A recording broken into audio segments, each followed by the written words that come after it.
Penyidik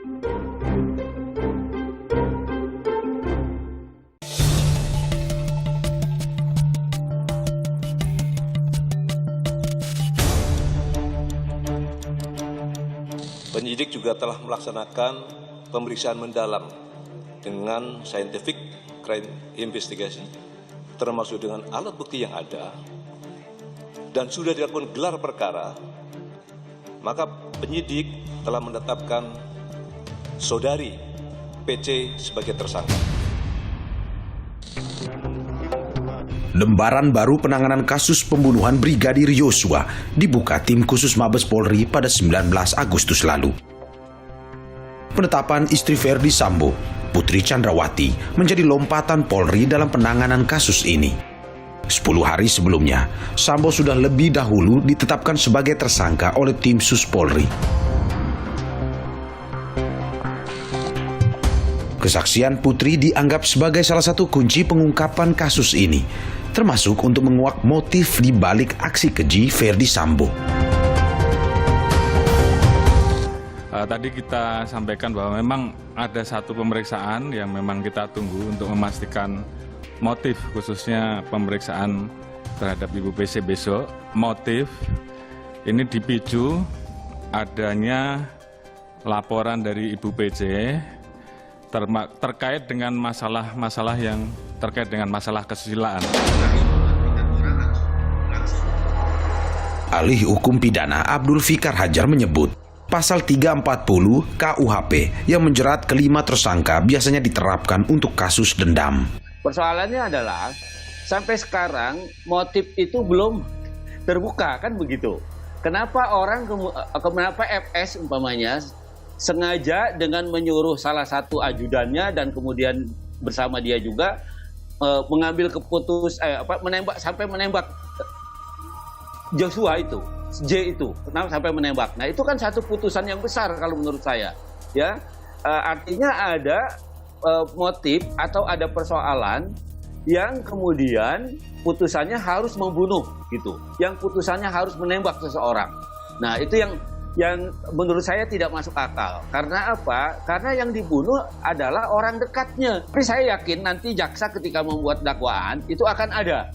Nggak mungkin orang akan tiba-tiba membunuh atau merencanakan membunuh tanpa ada motif gitu. Tidak mungkin itu. Ya, kesal, sakit hati, dendam atau apapun. Saya mohon doa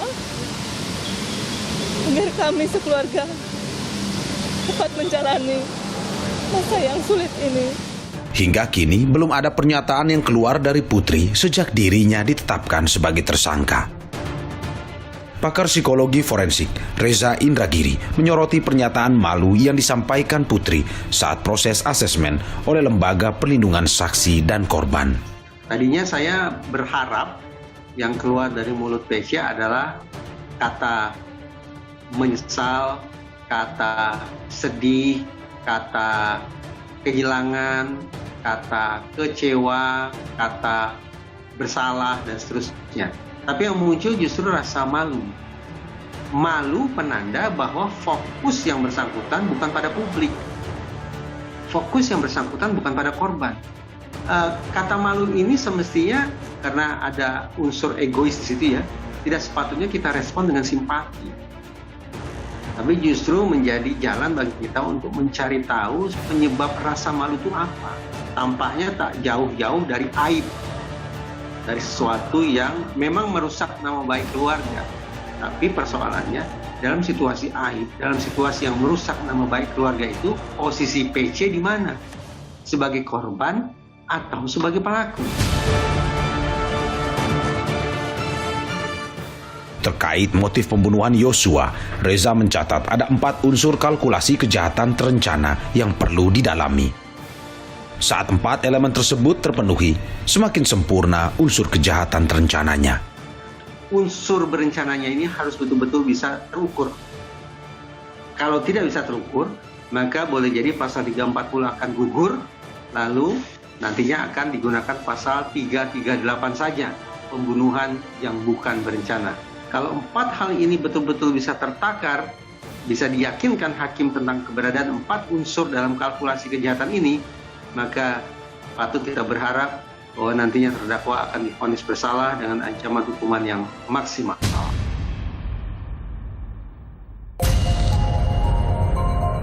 Sebelum dijerat pasal pembunuhan berencana, Putri Chandrawati mengajukan permohonan perlindungan ke Lembaga Perlindungan Saksi dan Korban.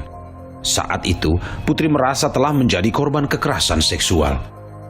Menindaklanjuti permohonan ini, LPSK sempat melakukan asesmen terhadap Putri Chandrawati sebanyak 2 kali. Namun, sepanjang asesmen, Putri dinilai kurang kooperatif. Jadi kami meminta keterangan dari Ibu Putri pada tanggal 16 Juli di rumahnya. Jadi kami janjian gitu terus ke sana. Tetapi sayangnya beliau masih dalam kondisi yang trauma dan susah untuk memberikan keterangan. Jadi hanya menangis gitu ya, dan masih lemah kondisinya. Jadi kami tidak mendapatkan informasi apapun. Itu. Nah, yang kedua, awal Agustus kami lakukan asesmennya. Tim LPSK datang ke rumahnya, tetapi memang Ibu PC masih belum bisa memberikan jawaban yang rigid terkait dengan informasi, terkait dengan keterangan penting apa yang dimiliki oleh Ibu PC untuk mengungkap kejahatan ini. Aneh bagi saya, ada orang yang mengklaim sakit tapi menghindari pemeriksaan oleh pihak yang akan memberikan pertolongan. Siapa itu? LPSK. Nah, kalau kemudian kita saksikan bahwa ternyata PC tidak konsisten ya, jadi pertanyaan, ini sakit atau pura-pura sakit? Kita punya alasan untuk menduga ini pura-pura sakit karena sakit-sakitan.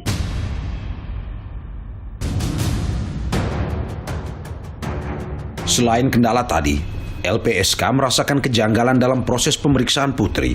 Salah satunya adanya desakan dari pihak kepolisian agar LPSK segera memberi perlindungan kepada Putri. Belakangan diketahui, desakan itu datang dari AKBP Jerry Siagian. Jerry saat itu menjabat Wakil Direktur Reserse Kriminal Umum Polda Metro Jaya. Pada 29 Juli, Jerry mengundang LPSK untuk membahas status perlindungan Putri. Berkas Kompas menerima foto yang menggambarkan tim LPSK sedang melihat video proses pemeriksaan Putri Chandrawati. Namun LPSK menyebut video pemeriksaan tersebut tanpa suara. Foto ini diambil pada 8 Agustus atau 10 hari setelah LPSK rapat dengan Jerry Siagian di Polda Metro Jaya. Perlindungan terhadap perempuan dan anak yang menjadi korban kekerasan seksual. Begitu, jadi secara umum aja. Tetapi di dalamnya ternyata ada bahasan terkait dengan bagaimana LPSK itu mempercepat untuk memberikan perlindungan kepada Ibu PC gitu. Karena LPSK dinilai terlalu lambat dan terlalu birokratis ya. Jadi keinginannya si Pak Jerry ini adalah supaya dipangkaslah itu perlahan-lahan, nggak usah lagi ada panjang-panjang penelaahan dan langsung diterima saja. Karena dasar itulah LPSK menolak permohonan perlindungan Putri. Keputusan LPSK ini juga dikuatkan dengan pertimbangan Bareskrim Polri menghentikan pengusutan laporan pelecehan yang diajukan Putri. Tak hanya fokus pada penuntasan kasus pidana pembunuhan Yosua, kini Polri kerja paralel untuk mengusut dugaan pelanggaran kode etik puluhan personel Polri. Nah, ini aspek menyeluruh terkait dengan pidana. Jadi tidak hanya pidana pembunuhan, tapi kemungkinan adanya pidana-pidana lainnya.